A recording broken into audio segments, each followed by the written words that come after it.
नमस्कार फरीदाबाद, मैं दीपा मिश्रा। कहा जाता है बेटी बचाओ बेटी पढ़ाओ। एक बेटी पढ़ती है और आगे क्या-क्या दिक्कतों का सामना करती है। हमारे साथ रामानंद सिंह जी हैं, बात करेंगे इनसे। इनकी बच्ची है जिसे ये पढ़ाना चाहते हैं, लेकिन क्या मुश्किलें इनके साथ आ रही हैं, किन मुश्किलों का ये इस वक्त सामना कर रहे हैं, वो आपको बताएंगे। रामानंद जी, क्या दिक्कतें आ रही हैं? मैंने अपने बिटिया यानी बेटे की बेटी जिसका एडमिशन कराया था मदरहुड आयुर्वेदा कॉलेज रुड़की में। कब कराया था एडमिशन? ये मैंने 1 साल पहले करवाया था। क्या नाम है बच्ची का? टीसा सिंह। ठीक है। तो तिशा का एडमिशन आपने मेडिकल कॉलेज में कराया? हाँ, जी। और उस टाइम मैंने अपने घर से ही इन्वेस्ट किया किसी से नियर एंड डियर से ले करके मैंने 2.5 लाख रुपये कॉलेज वाले को दे दिया। उस टाइम कॉलेज के नॉर्म्स के हिसाब से कह रहे थे कि यहाँ पर भी लोन आपका हो जाएगा। और उस टाइम हमारे बेटे का जो वो था सिविल था, ठीक था। तो बैंक वाले भी यही कह रहे थे कि हम लोन आपको दे देंगे। इसी पॉजिटिवली में कि हुआ क्या कि कुछ समय के बाद उनका उसके माँ बाप का सिविल के स्कोर ख़राब हो गया। और हम लोग छोटे मोटे आदमी हैं, हम लोग इनकम टैक्स रिटर्न के बारे में कहाँ जमा करते हैं। तो इनकम टैक्स रिटर्न रिक्वायर करने लगे। कह बैंक वालों का तो अपना फर्ज है, वो अपना काम कर रहे कॉलेज हैं। कॉलेज वालों ने जैसे कहा था कि वो अरेंज करा देंगे, वहाँ क्या दिक्कत आई कॉलेज वहाँ वालों दिक्कत ये आई कि उत्तराखंड गवर्नमेंट ने ये कह दिया कि कोई भी एजुकेशन लोन जो है उसके मदर स्टेट से ही होगा। को? जी। नॉर्म्स में उन्होंने चेंजिंग आया, उत्तराखंड गवर्नमेंट का रूल था, जिसके वजह से उसको हमें दिक्कत हुई। ये जैसे इसने जिस ईयर में एडमिशन लिया, तो वो जो रूल चेंज हुआ वो इसके एडमिशन लेने से पहले चेंज हुआ या ना बाद में? बाद में चेंज हुआ। तो एडमिशन लेने से पहले कॉलेज वालों ने नहीं ट्राई किया लोन ना दिलाने के लिए? उस टाइम तक उनको रिक्वायर नहीं थी फंड की उनको जब रिक्वायर हुई तब उन्होंने मेरे को कहे कि हाँ पैसे जमा करवाइए, क्योंकि 2.5 लाख रुपये मैं जमा कर चुका था। तो इस स्थिति में आकर के अब हमारे पास कोई और चारा नहीं है। जब आपने 2.5 लाख जमा करे तब आपने उन्हें क्लियर किया कि आगे अगर लोन हो जाएगा तभी मेरी बेटी पढ़ पाएगी? हाँ, ये बात मैंने उनसे किया था। तो उन्होंने कहा कि देखिए जी ऐसा कुछ है नहीं, लोन पॉजिटिवली मिल जाया करते हैं। अब ये तो लड़की है, इसको तो ज़रूर मिल जाएगा लोन। और यही लेकर के उस टाइम बैंक से मैंने कॉन्टैक्ट किया, जिस बैंक से हमारा लोन चल रहा था उस बैंक में जा कर के कॉन्टैक्ट किया। तो बैंक वाले भी उस टाइम कह रहे थे कि हम आपको लोन दे देंगे, लेकिन बदकिस्मती रही कि उसके माँ बाप का सिविल स्कोर ठीक नहीं हुआ। अब ये सवाल जा कर के ये हो जाता है कि हम तो वहाँ 2.5 लाख रुपये जमा कर चुके हैं और इस कॉलेज वाले हमसे फीस का रिक्वायर कर रहे हैं कि फीस जमा करवाइए। अब मैं कहाँ से जमा करवाऊँ? मेरे पास लोन ही एक वो था कि हम लोन करके करा लेंगे, लेकिन अब ना तो कहीं से लोन मिल पाएगा और ना ही हमारे पास इस तरह का कोई प्रॉपर्टी है जो सेल करके हम उनको कॉलेज वाले को जमा करें। इस सिचुएशन में हम क्या करें क्या ना करें, अब दुविधा की स्थिति में पड़े हुए हैं हम। कौन से सिचुएशन को अपनाएं? जिस बैंक वाले के पास जाते हैं वो ना जाने कौन कौन सी फंडा अपनाते हैं। कहते हैं कि सिविल स्कोर का अच्छा होना चाहिए जी। एजुकेशन लोन लेने ही जा रहे हैं ना आप? हाँ, एजुकेशन लोन तो के लिए। फरीदाबाद एक बात बता दें।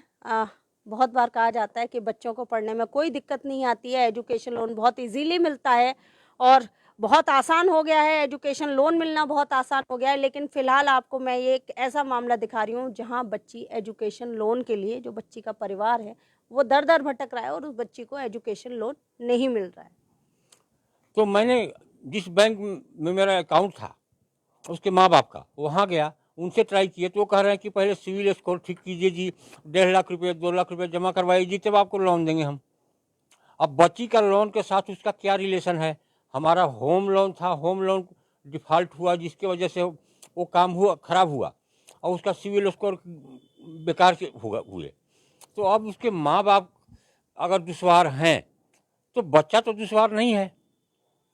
सिविल स्कोर आज उनका ख़राब है तो कल सही भी हो सकता है, लेकिन बच्चे का करियर तो सही नहीं हो सकता। अगर आज उसका बच्चे का करियर ख़राब हम कर लेते हैं किसी तरह से फाइनेंशियल दिक्कत में ला करके, तो उसके माँ बाप का सिविल स्कोर तो आज नहीं सही तो कल सही हो जाएगा।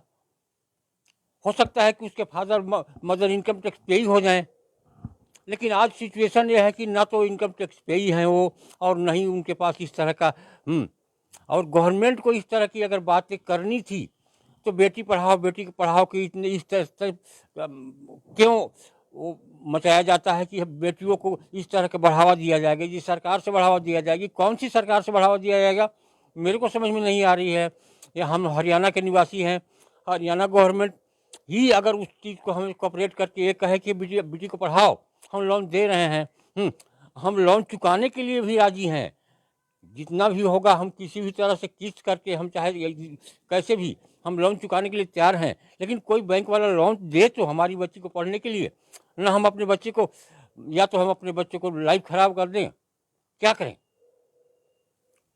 बाकी आप बोल दीजिए। तो फरीदाबाद आप समझ सकते हैं, एक बच्ची जो 1 साल मेडिकल की पढ़ाई कर चुकी है और अब उसके सामने ये हालात हैं कि उसकी जो फीस है वो जमा नहीं कर पा रहा है परिवार, इस कंडीशन में नहीं है। और लोन के भरोसे ही इन्होंने उस बच्ची का एडमिशन कराया था, क्योंकि इन्हें कॉलेज की तरफ से एश्योरिटी दी गई थी कि आपका लोन करा दिया जाएगा और बच्ची पढ़ती रहेगी। लेकिन बाद में कॉलेज वालों ने इन्हें जवाब दिया कि गवर्नमेंट ने, उत्तराखंड गवर्नमेंट ने कुछ रूल्स एंड रेगुलेशंस चेंज कर दिए हैं, तो जो लोन होगा वो उनके अपने जो स्टेट है, जैसे अगर वो हरियाणा की रहने वाली हैं, मदर स्टेट जो है वहीं से उनका लोन होगा, उत्तराखंड गवर्नमेंट लोन नहीं करेगी वहाँ के स्टूडेंट्स के लिए।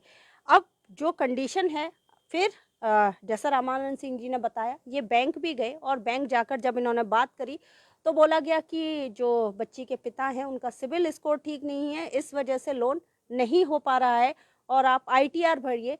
तो एक बड़ा सवाल कहीं ना कहीं आता है कि जिनके माँ बाप इस कंडीशन में नहीं हैं कि वो लोन ले सकें या फाइनेंशियल कंडीशन स्ट्रांग नहीं है, उन बच्चों का भविष्य क्या ऐसे ही खराब होगा जैसे इस लड़की का भविष्य लटका हुआ है? क्या उन बच्चों का भी भविष्य अंधेरे में है? कहा जाता है कि क्रिमिनल का बेटा क्रिमिनल, जरूरी नहीं है क्रिमिनल बने, लेकिन अगर क्रिमिनल का बेटा हो कोई और वो पढ़ना चाहता हो और वो प्रतिभावान हो, जैसा इनकी बच्ची बता रहे हैं बहुत होशियार है, तो क्या उसे ये हक नहीं है कि वो पढ़े? क्योंकि उसके आगे भी यही सवाल आएगा कि उसके पिताजी का सिविल स्कोर अच्छा नहीं है, वो इनकम टैक्स पे ही नहीं है। तो ये बड़ा सवाल है। जोड़ेंगे फरीदाबाद आपको ऐसी अनमहत्वपूर्ण खबरों के साथ। बहुत बहुत धन्यवाद।